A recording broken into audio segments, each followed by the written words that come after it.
Hello and welcome. If this is your first time here, I'm Garth Allen. This is Racing News Now, and we are joined today by the ARCA propaganda minister himself, Mr. Charlie Krall.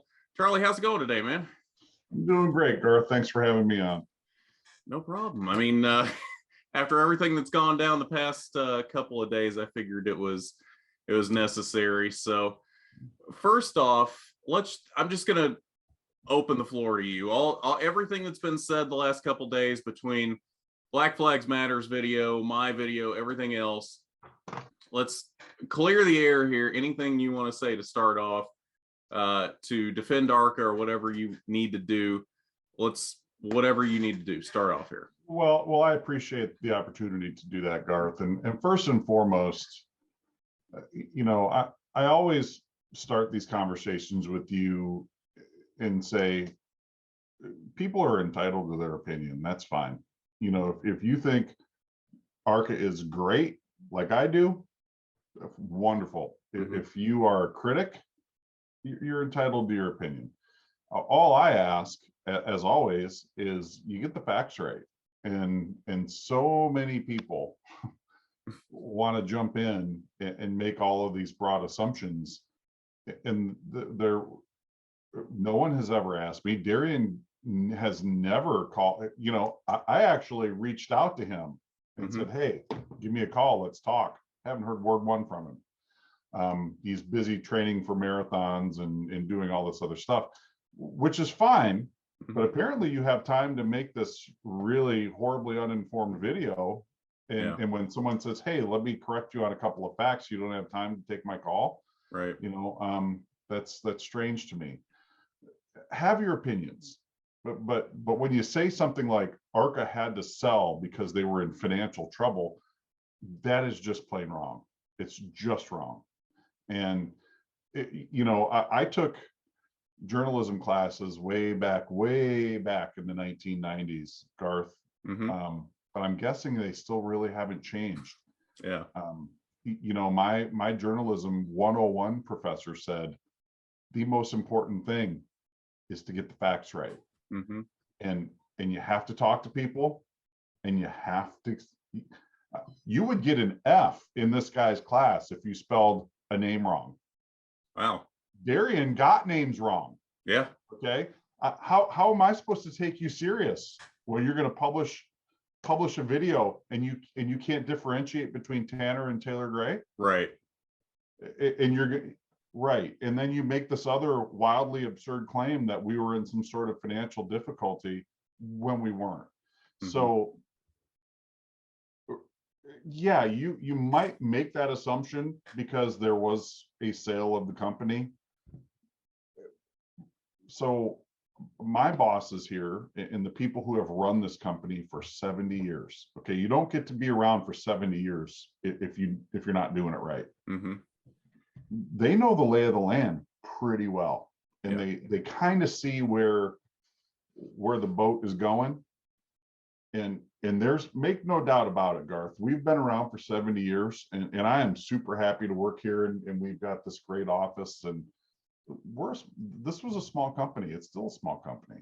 There are 10 people who work here.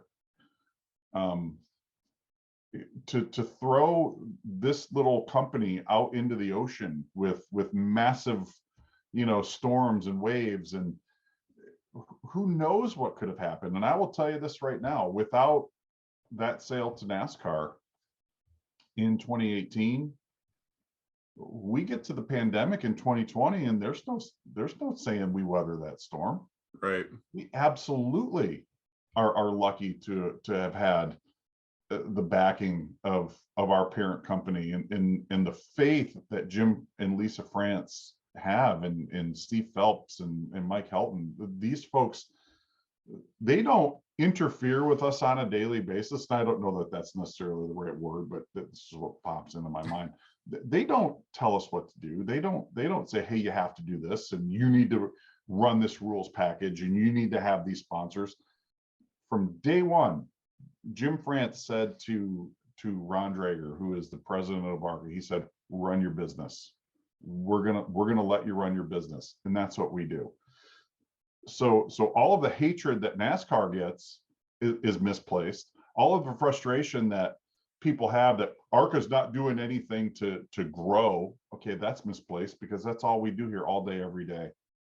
Okay, all day, every day. You want to be frustrated that the car count is low? So are we. Okay. Yeah. That's how we make that's how we generate our revenue, is through team memberships and driver memberships and owner memberships and crew memberships. And that's how we sell tickets at Toledo Speedway for the race that we promote, and the race at Iowa Speedway for the race that we help promote. And that's how Track Enterprises sells tickets, is for fans to come and see a full field of race cars. And you don't have to point out to us that it's been thin the last couple of years. We already know, and we're doing everything we can to shake the trees and to get people to come out. Right. And you could sit and say, well, you went away from the Gen 4 car. We had to go away from the Gen 4 car. How many of those Gen 4 cars are still around?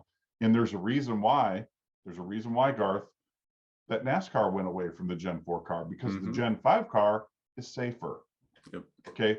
So you're going to complain that we're not using the Gen 4 cars, but you're also in the very next breath going to say, well, ARCA is this dangerous thing, and you shouldn't even be racing there because it's, they had this crash and it's so dangerous. And well, right.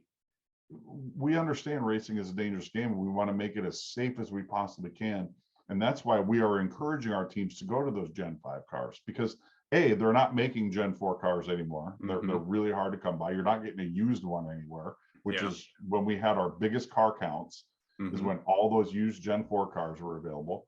So yeah, this is a very complicated thing, Garth, and I'm not even going to pretend to be an expert on all of the rules and all of the, the many layers of the onion that go into us having a full field of cars. But to say that we're not trying everything we can to put cars on the racetrack is just false. So many of our teams and so many of our independent teams have been impacted by that pandemic way more than we were. That's when I say, like, we're still feeling the effects of that, because our teams aren't Hendrick Motorsports. They're not Richard Childress Racing. They're not, Roush, Fenway, Keselowski. They don't have these $100 million budgets. They're Daryl Basham. They're Brad Smith. They're Greg Van Alst. They're these blue collar guys who are here because they want to be, not because they have to be. They're here because they want to be. And unfortunately, we've lost some of those teams in the past couple of years because they simply can't afford to do it anymore. It's not anything that we've done. Costs for everything have gone up. You yourself, and I myself know, the cost of fuel is insane right now. It's insane to spend $300 in gas money to go to a place like Watkins Glen. Imagine what that's like for a Greg Van Alst, who is doing that in a race hauler. I mean, that's not cheap. So, there's a lot of things that go into it. And what I get from all of these hypercritical videos of us is that we're just not working hard enough. We're not working hard to get race cars. We're not working hard to promote races. We're not working hard to sell tickets, and none of those things could be further from the truth.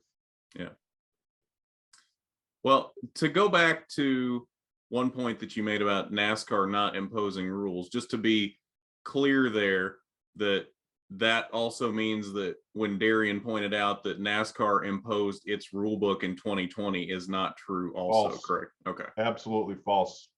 Okay.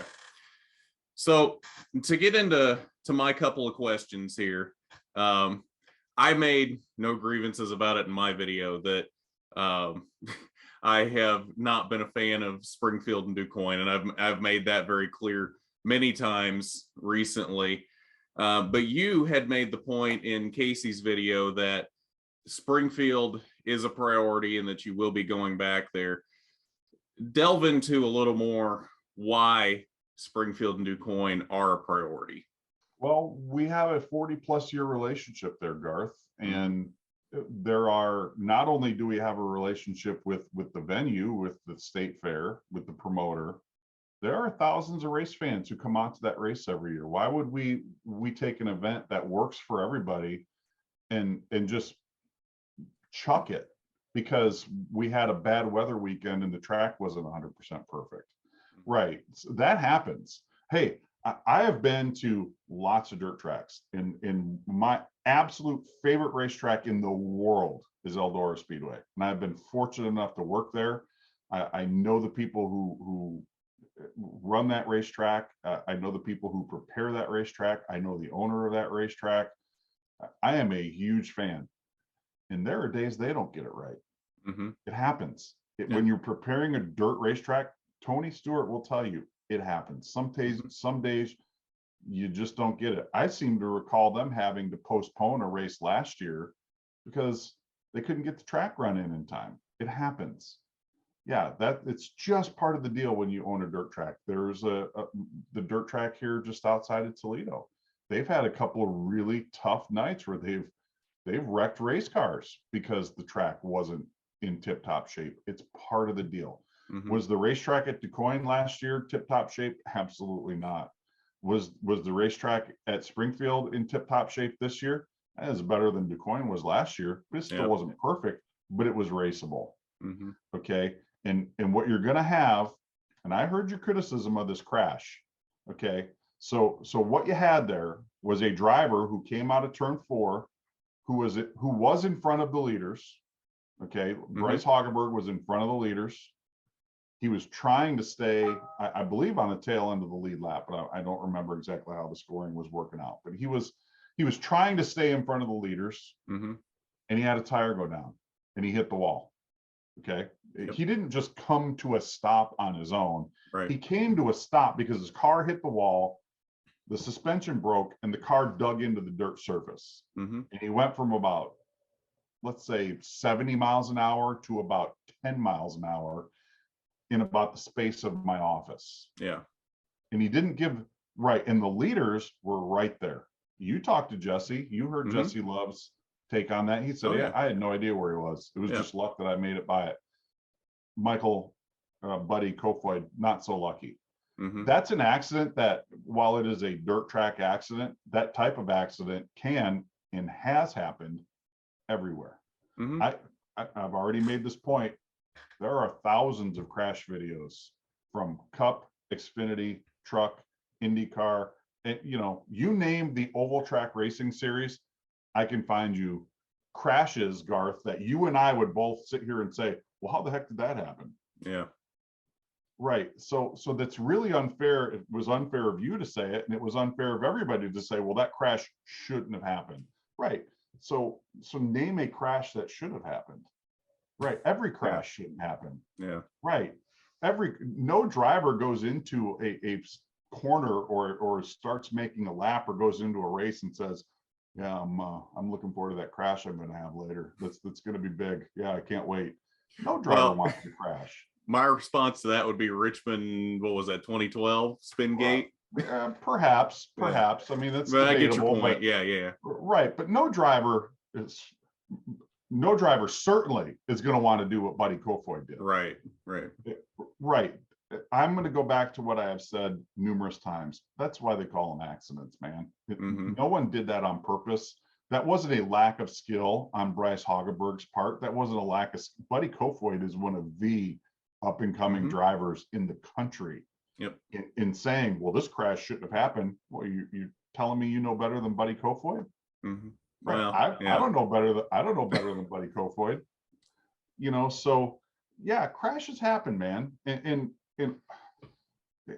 look, we understand where we're at on the ladder, Garth. We are so Darian's right. You can go and race off in late models and get all this other experience, and we hope that you do. We hope you race late models, and we hope you race midgets and modifieds and micro sprints and wing sprint cars, all of those other things. We want you to go and do that. That's great. Yeah.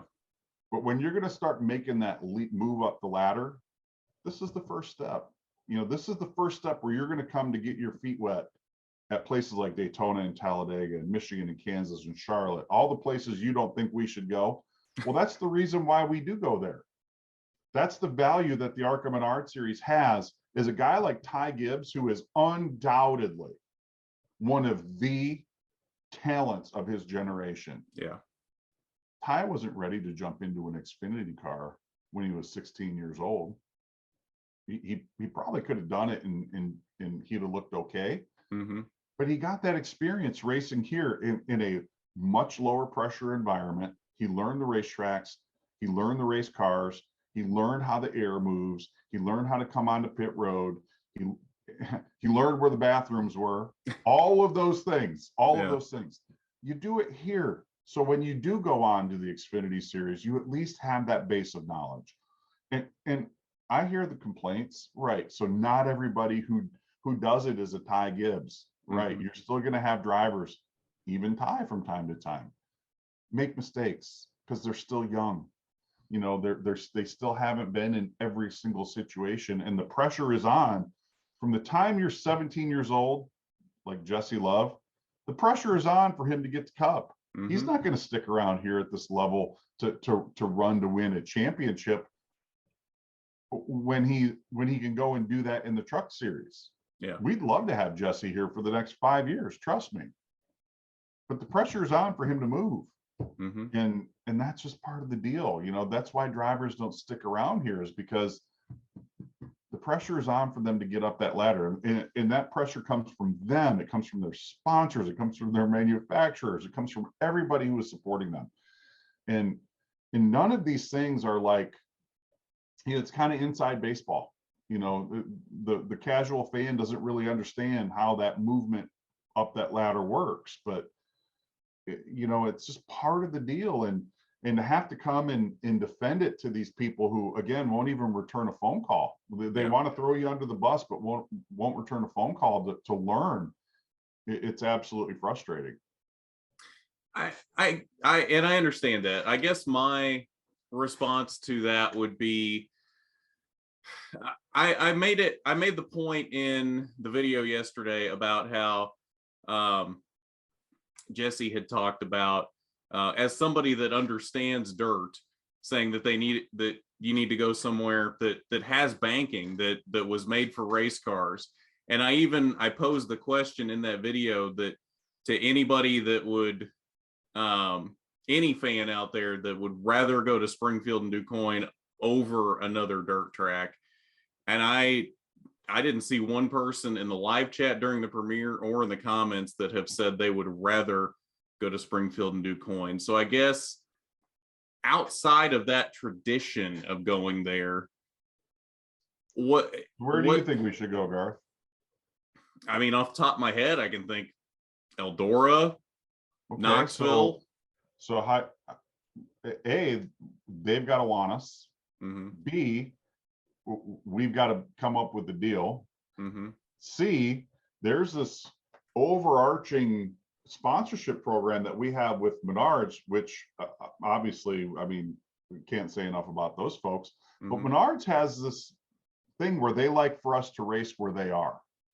Okay. So that's part of it. So we've got all these great dirt tracks and all of these other great short tracks all around the country, but we really need to be racing where that Menards footprint is. I've got your answer then. And I've said this before, Terre Haute. They have Menards locations there, and if I'm not mistaken, Track Enterprises already promotes them. Well, they did. They don't anymore. Okay. And again, we've raced at Terre Haute back in the 1980s, and it's a mm-hmm. great little racetrack. I would have no objection to doing it. Mm-hmm. But again, all of those other things need to happen. Yeah. And then on top of that, so when you take these big, heavy 3,400-pound race cars to a half mile. Mm-hmm. Hey, I was the announcer at those truck races at Eldora. Mm-hmm. I heard the complaints. These things look like they're super slow. These things don't put on a good race here. This is the worst race I've ever seen in my life. I saw all those complaints on social media about how bad those truck races were at Eldora. I loved them. I thought they were great. But I did too, honestly. Win, but we can't win. Yeah. We can't win. So we have these two venues, which we have done business with for 40 years plus. They know us, we know them. Right. So you could sit and say, well, these tracks were designed for horse racing. Well, they've been racing at Springfield since the 1940s, if I'm not mistaken. They've been racing at DuQuoin since the 1940s. Right. I heard Jesse's comments, and he's entitled to his opinion, and I don't know that I necessarily disagree with it.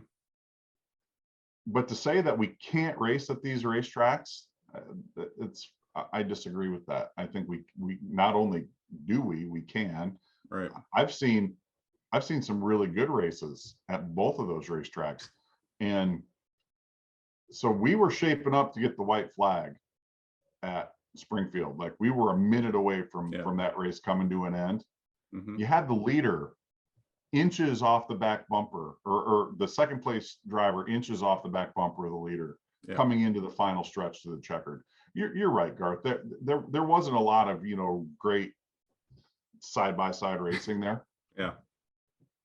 But the racing that we did have, there were plenty of changes for position. There's plenty of passing. You might not have seen it. I saw it where I was. I saw lots of passing. I saw lots of great racing. And we were shaping up to have a terrific battle for the lead between two young drivers who absolutely were going to throw caution to the wind on the final lap. And there was an unfortunate accident that brought that to a close, before we expected it to. So that's just all part of the deal, man. Track conditions are part of the deal. You're going to have that at Watkins Glen and Mid-Ohio, and you might have that at a paved short track somewhere where the groove is really narrow, and there's really only one lane. It's just part of the deal, and you've got to learn. And again, that's why these drivers are here, to learn how to do this.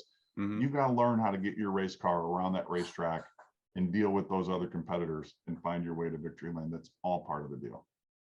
Well, and you mentioned that there was some side-by-side racing there, and maybe, to be honest, that might be more of an indictment. And I know you probably can't really speak on this, but that may be more of an indictment on the TV coverage than anything, them just not showing it. I'm not even going to say that it's an indictment on the TV coverage, because that kind of makes it seem like the folks at MAV TV aren't doing a good job. I thought the broadcast at Springfield was great. Despite the fact that I was up in the booth and you could hear me hollering into my microphone behind Jim and Mike, I thought their coverage was great. I think by and large, I think MAV TV does a great job for us. They can't show you everything. That's just how television coverage works. When you watch a cup race from Watkins Glen, you don't get to see everything. Yeah. You don't get to see everything in the Daytona 500. That's just how it works. Yeah. I do know that the MAV TV people, every one of them are passionate race fans, from Jen Ashley and Bob Dillner and Jim Trado and Krista Kelly and Mike Massaro. These people are passionate about racing. They want to bring you not only the stories, but they want to bring you the action. And sometimes they're going to miss things. Of course they are, because you got a camera pointed in turn 3 and there might be something happening over in turn 1, but just the nature of the beast. If it didn't come across on Sunday, I'm sorry that it didn't come across, but it's not through a lack of effort, and it wasn't because it didn't happen. Yeah. So moving on to the other big topic at hand, there's been a lot of talk about the approval process as well. Can you speak on that? Like, if you can, what are the steps in detail for somebody to get approved? Right. So you do have to fill out a resume, and it can't just be blank. You have to have some previous level of experience. And generally, if you do have experience at some short track, we'll let you come race the short tracks. We'll let you come race the road courses. And we work you on up. If you prove yourself on the short tracks and the road courses and the dirt tracks, you get to come and run the intermediate tracks, and then you get to maybe go to Pocono, and then the ultimate, of course, is Daytona and Talladega. You can bypass that process by coming and running one of our pre-race practice days like we have at Daytona. We have another one at Charlotte. We have another one at Pocono, and we're thinking about moving some of those around. I know everyone is giving Rita Thomason a hard time because Rita pulled out into the chicane and just stopped. Yeah. And everyone thinks it's because Rita is incompetent and doesn't know what she's doing. And she thought it would be great to stop driver's side first into oncoming traffic in a high-speed corner. Yeah. Because she doesn't know any better. Right. Again, all you have to do is ask. Nothing could be further from the truth. Obviously, Rita spun out in that corner. And then she had to get going. And when she went to get going, the car rolled and then it stopped. And it stopped because there was a tire carcass wedged up under the car and she couldn't move. Yeah. Right. That's, again, an unfortunate set of circumstances.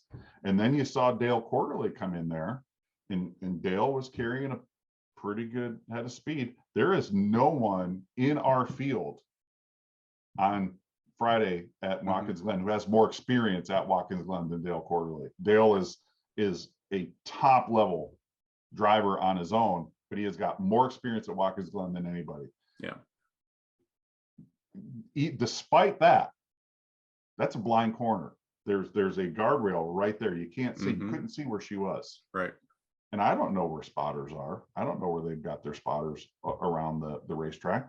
I'm assuming they had one there, and I'm assuming someone was on the radio to Dale saying, "Hey, you got a car, slowed here in the groove." I think it looked way worse than it was. Yeah. But again, none of that happened because Rita just didn't know what she was doing. Okay, she spun out.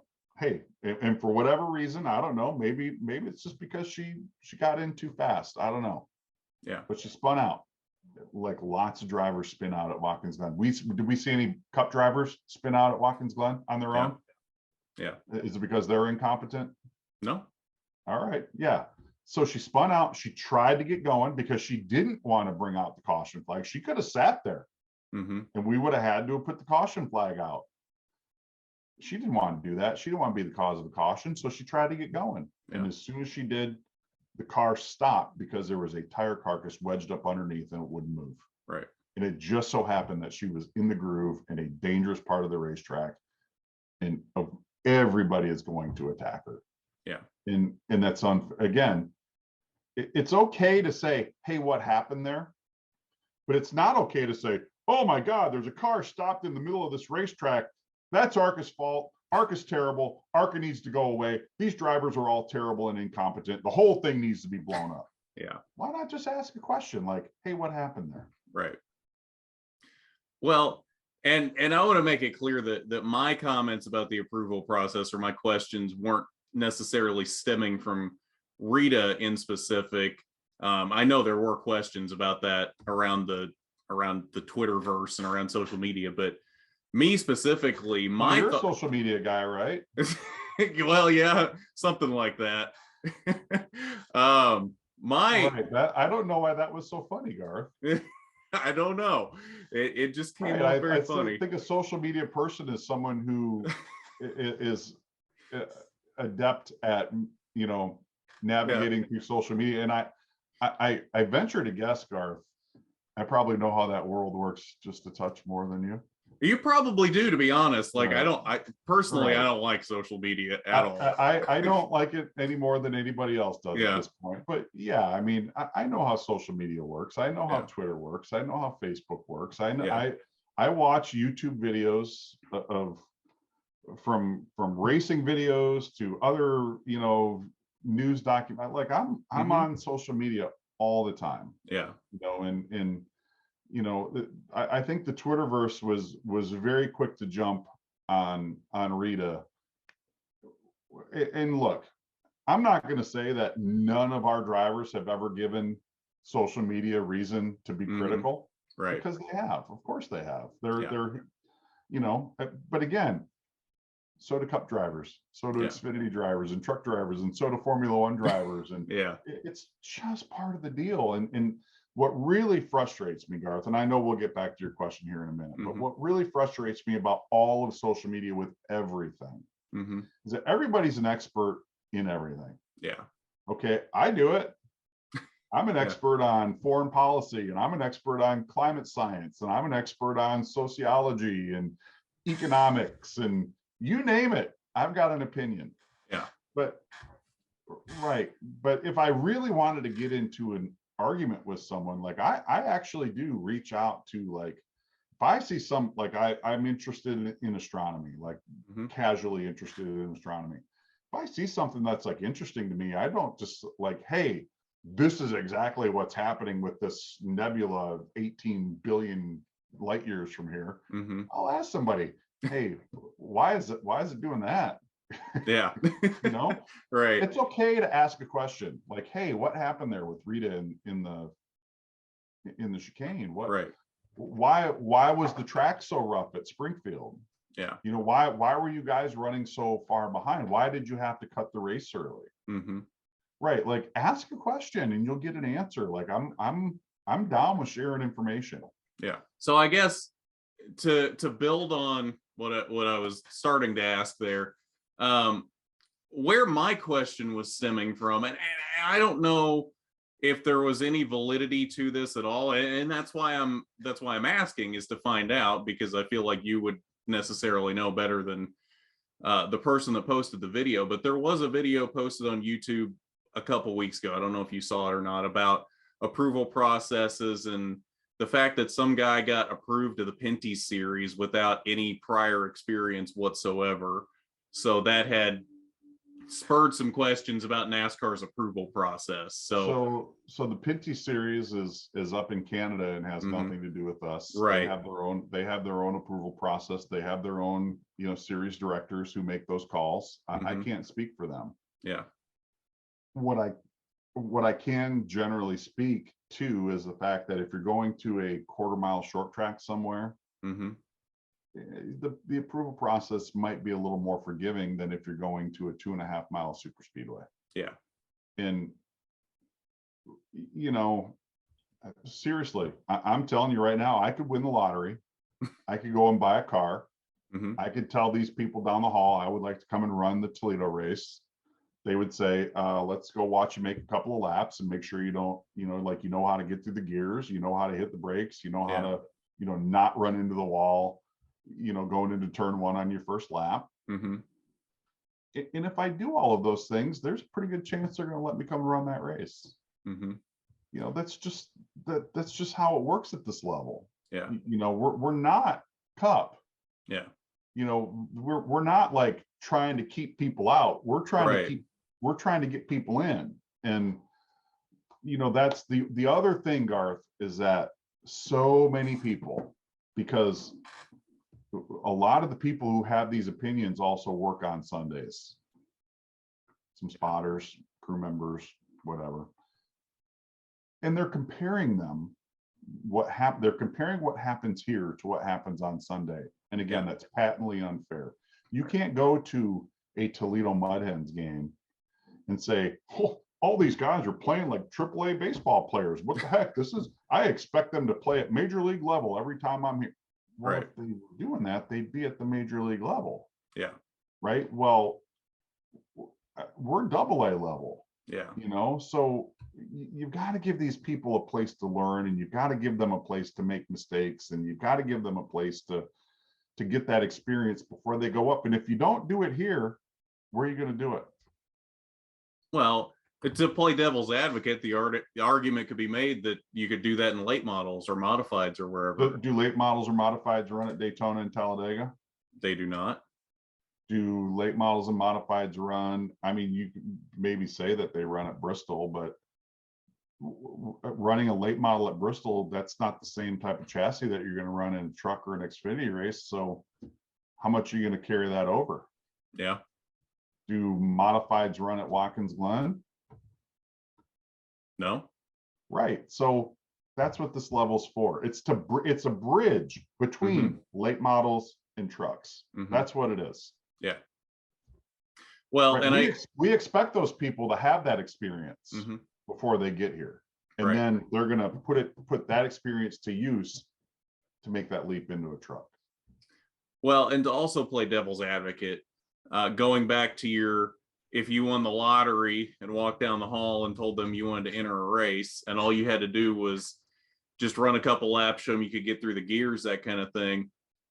To play devil's advocate, that's not a worrisome scenario, that they've never been, that particular hypothetical person has never been in traffic or anything like that in an actual race situation. Right. I mean, it's perhaps a bit worrisome, right? But again, that's why you go there is like an on-track evaluation, Yeah. you know, and if you can't keep your car in a lane, we're not going to tell you, oh yeah, please come back and race with us, right? Yeah. We're going to say, hey, and it's happened, right? It has happened, and there have been people this year who we have said, you know, hey man, we think it's perhaps time to hang it up because you're endangering yourself and you're endangering others. So yeah, you know, and I'm not going to call anybody out for that, but right, you know, it does happen, Garth. It does. Like, again, to assume that safety of our competitors isn't a priority for us is just, it's an insane conclusion to come to me. Yeah, it is insane. Slow cars have always been part of the deal here, always, and they always will be. Yeah, but to assume that, yeah, we don't care what happens, go out down into turn one, and if you wreck, yeah, whatever, you know, right. hopefully you'll be okay. Yeah. Wrong. We the guy that down at the end of the hall has been to a lot of race car drivers' funerals. Yeah, been to a lot, and to sit there and say, you know, you guys don't care about it, why just walk up and slap him in the face? Why don't you? Yeah, you know, it's an insult to me. Yeah. All right, on that somber note, I think that's I think yeah, let's not end on that somber note. Well, I don't know that I've got anything else to ask, so you want to lighten it up here in the last 2 minutes and 55 seconds? I appreciate you letting me come on, and yeah, you know, look, again, everyone's entitled to an opinion, but if you want to make factual claims, I'm really easy to get a hold of. I'm happy to talk about this to anybody who wants to talk about it. Yeah. I may not persuade you, but at least I will give you the actual facts. And you know, that Black Flags Matter video gets enough from my journalism professor. Yeah, I would agree with that. All right, well, yeah, Charlie, thanks for coming on today. Always a pleasure. Thanks for clearing the air on all this, and I'm sure there will be some sort of controversy we have to talk about before the end of the season. It seems like there always is. All right, Garth, don't make me yell at you anymore, all right? I can't promise that. All right, buddy. Thanks for having me on. Yep.